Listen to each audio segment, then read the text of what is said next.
Hi everyone, I'm Jamie. We're here with Caffeinate and Advocate today, the show where we drink coffee and advocate all things wellness.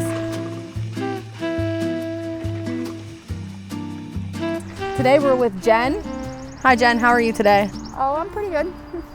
So Jen, we were talking a little bit, you said about advocating for some different things in wellness, such as? Just the holistic, like mind, body, and spirit approach. Because I feel like, if one thing is out of whack, then everything is. Yeah. Yeah. I mean, the doctors say there's, they admit to there being the physical element to depression, but yet, how many doctors do you know that treat the whole body? I agree with that. I don't think that all doctors approach everything as a whole, which is why I think that as I embrace my journey into like the mental health side of things, that I realize like why the necessary supports like case managers or like peer support and things like that really like come into play. Yeah, I totally agree with, and I didn't always think like that, but just going through my journey with peer support and everything, I've come to realize that, when I see my peers and I see that they're sick physically, then you really can't work on the mental health goals when they're physically in pain or, So would you say that that's like the starting point? Would you say that like starting on the physical side of things is where you believe you should start, or do you think maybe the mental health side is that kind of like a gray area? Yeah, I mean, I guess to me, I think it depends on the person and what the specific physical or mental health problems are, because,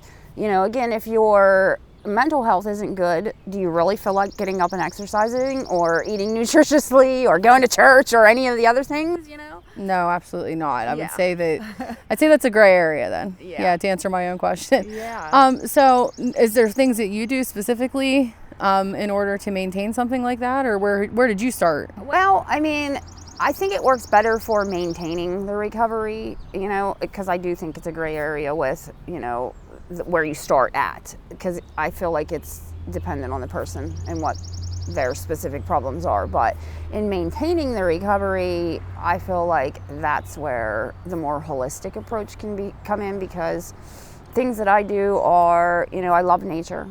I love my dog. I'm a fur mama. I love that. And so, I have an Australian Shepherd, and he's so energetic, and I got him just specifically because I like to hike and I like to jog, and I needed a dog that was going to keep up with me. So that's one of my major things that I do for physical health. But, also, when you talk about the mind, it's the knowledge and the education as well. We never stop learning, I feel like. So I agree with that. And I think too, when you say about the mind, it makes me kind of go back into like, some people feel like when they start to really enter a good place in recovery, whether it be from like substance abuse or mental health recovery, that they start to like eliminate the support system.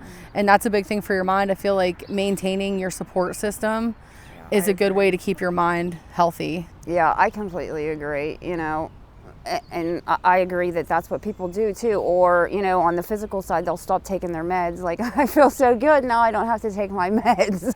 Which is definitely not the case, because typically the medications are it's helping you. Yeah, and so again, it's like that whole body approach of, and the soul is important too. I think that answers the question of our purpose, So, and it doesn't have to be, traditional religion, just spirituality in general, getting to know, nature or whatever works for you. I mean, I embody Christian, Yeah, I think there's all pathways. I mean, there's a ton of pathways on the spirituality approach. Some people really, get psyched out from that word, but I feel that whether it's a religious type pathway or a holistic pathway or just something coming in with like people like to practice with crystals and things like that. I think whatever it is that is healthy for you. Right. I agree. I totally agree. There's more than one pathway to spirituality, it's whatever you embrace in that realm. All right, Jen. So I appreciate everything that you shared with us. I think that the advocacy for that is a definite thing that people need to know, that mind, body, wellness all tie in together. But before we end, we have our last thing here, and it's our Caffeinate and Advocate Coffee Can Question. This is where you get to pull a question out of here and answer it. It's at random, so good luck.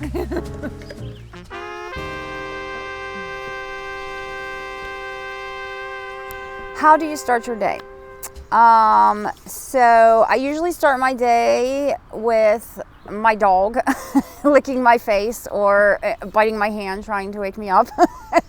And then, I get up and I put the coffee on, and and then I'll take my dog outside, and usually it's still dark at that point, so everything's still still, and I'll just stand while he's doing his business and just kind of take a deep breath and embrace the day. So, but the important thing is you definitely start with caffeine. Caffeine, definitely have to start with caffeine. Thank you. So, all right, everybody. Well, that was this episode of Caffeinate and Advocate, and we'll see you again.